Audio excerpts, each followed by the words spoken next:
de ce soir avec du basketball. LeBron James dépasse Wilt Chamberlain. Les Lakers ont battu Denver jeudi 114-93. LeBron James a réussi 27 points, 10 passes, 10 rebonds, soit le 96e triple-double de sa carrière. Son 8e à 35 ans passés, égalant la marque de Jason Kidd. Et il en a profité pour dépasser le légendaire Wilt Chamberlain à la 3e place du classement du plus grand nombre de tirs marqués par un joueur. Du tennis, pour poursuivre, Serena Williams déclare forfait. Adversaire samedi à Melbourne d'Ashley Barty en demi-finale du Yarra Valley Classic. Serena Williams a déclaré forfait pour la rencontre en raison d'une blessure à l'épaule droite, a annoncé la WTA dans un communiqué. L'Australienne est donc qualifiée pour la finale. Oui, Tia, malheureusement, Serena Williams ne pourra pas continuer ce tournoi-là. Lors des quarts de finale, Serena Williams avait battu sa compatriote Danielle Collins 6-2, 4-6 et 10-6, mais n'avait évoqué aucune gêne au niveau de son épaule après la conférence de presse. Et la tenniswoman aux 22 titres de Grand Chelem laisse donc la numéro 1 mondiale, Ashley Barty, accéder à la finale. C'est une mauvaise nouvelle, comme on le sait pour l'américaine, à l'aube du début de l'Open d'Australie qui allait commencer déjà le 8 février. Elle rêvait de conquérir son 24e titre du Grand Chelem, ce qui ne sera pas évident puisqu'elle a été blessée à l'épaule malheureusement. Elle ne pourra pas participer à ce tournoi-là et elle ne pourra pas participer à l'Open d'Australie. La dernière fois qu'elle a gagné le tournoi du Grand Chelem, c'était en 2017 à Melbourne. On va souhaiter un prompt rétablissement à Serena Williams pour qu'elle revienne plus forte. Absolument. Et on reste dans le tennis. Et une mauvaise nouvelle pour Djokovic et la Serbie qui ont été éliminés. Le numéro 1 mondial serbe, Novak Djokovic, a battu l'Allemand Alexander Zverev ce vendredi lors de la 4e journée de l'ATP Cup à Melbourne. Mais il n'a pu empêcher la défaite et l'élimination de la Serbie, tenante du titre, face à l'Allemagne. Dans le groupe B, en l'absence de Rafael Nadal, l'Espagne s'est inclinée face à la Grèce 2-1. Mais les Espagnols qui n'avaient besoin que d'un match gagné se sont quand même qualifiés pour les demi-finales. Oui, un bon Novak Djokovic, on a envie de dire, qui a séduit un peu en élevant son niveau de jeu face à Zverev. Il a perdu le premier set 6-7 et puis après le numéro 1 mondial a gagné les deux derniers sets 6-2 et 7-5 face à l'Allemand Zverev qui est numéro 7 mondial.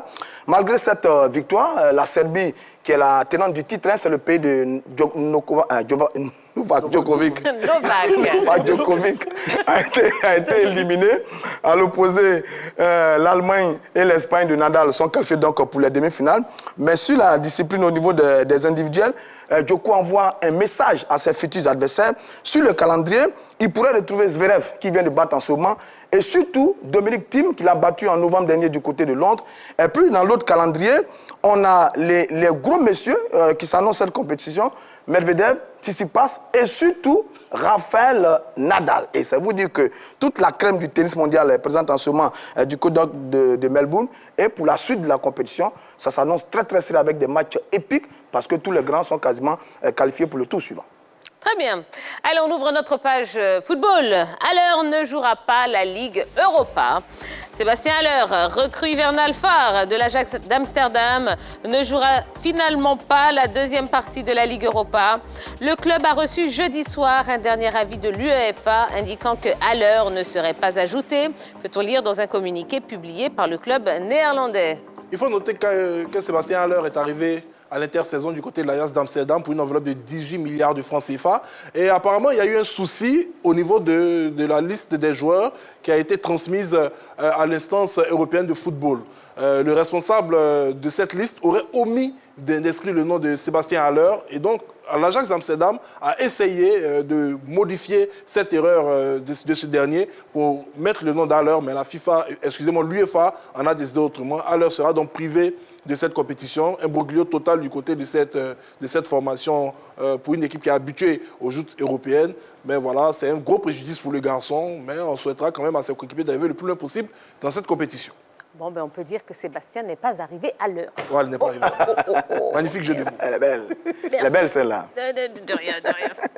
Elle est belle, vous avez aimé? Oui, j'ai aimé. Allez, je vous donne mon brassard ce soir. Oh là là. Ah, il y a longtemps que je ne l'ai pas eu, ce brassard. Tellement longtemps. Bon, DJ Bloco. il est chez son propriétaire.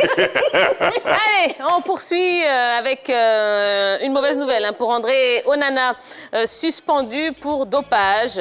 L'Ajax d'Amsterdam a fait savoir ce vendredi dans un communiqué que son gardien André Onana était suspendu 12 mois par l'UEFA. Du furosémide a été trouvé dans les urines du Camerounais lors d'un contrôle antidopage le 30 octobre dernier. André Onana et l'Ajax feront appel de cette décision, effective à partir du 5 février, sur les compétitions nationales et internationales devant le tribunal arbitral du sport.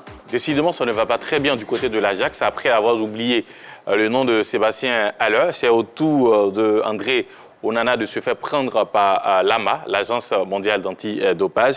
Et le joueur s'est exprimé après l'annonce de la sanction sur son compte Twitter en anglais et en espagnol. Malheureusement, il n'a pas publié un message en français, mais nous, quand même, nous avons pu obtenir quelque chose en français pour nos téléspectateurs. Alors, j'ai noté 3 grands points dans ce message. Il a dit qu'il a confondu un médicament avec une substance interdite par l'AMA, l'Agence, comme je le disais, mondiale antidopage, pour une simple aspirine.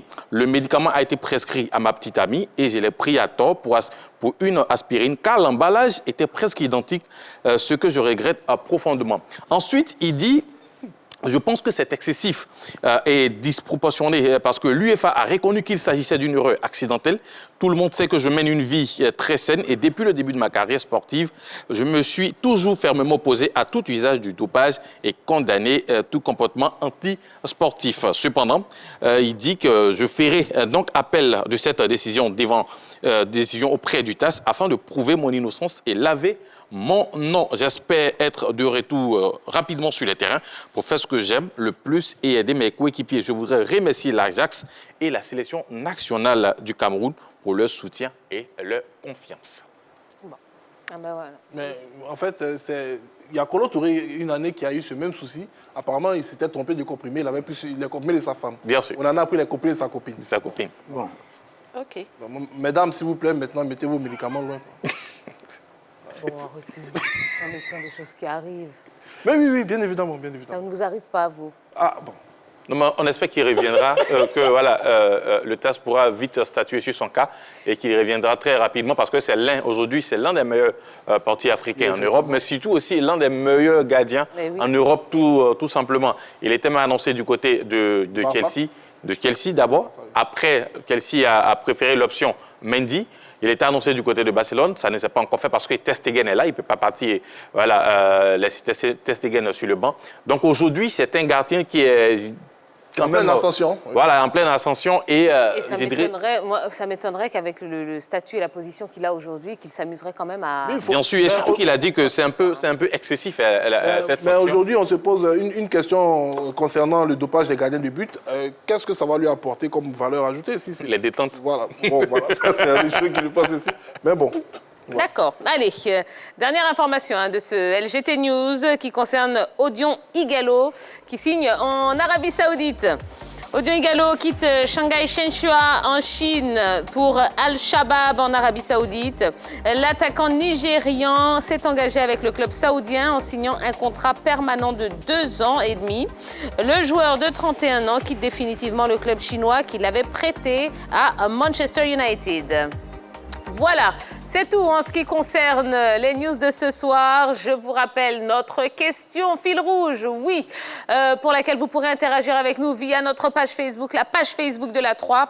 Mali-Maroc qui remportera le CHAN 2020. N'hésitez pas à nous laisser un maximum de commentaires sur nos réseaux sociaux.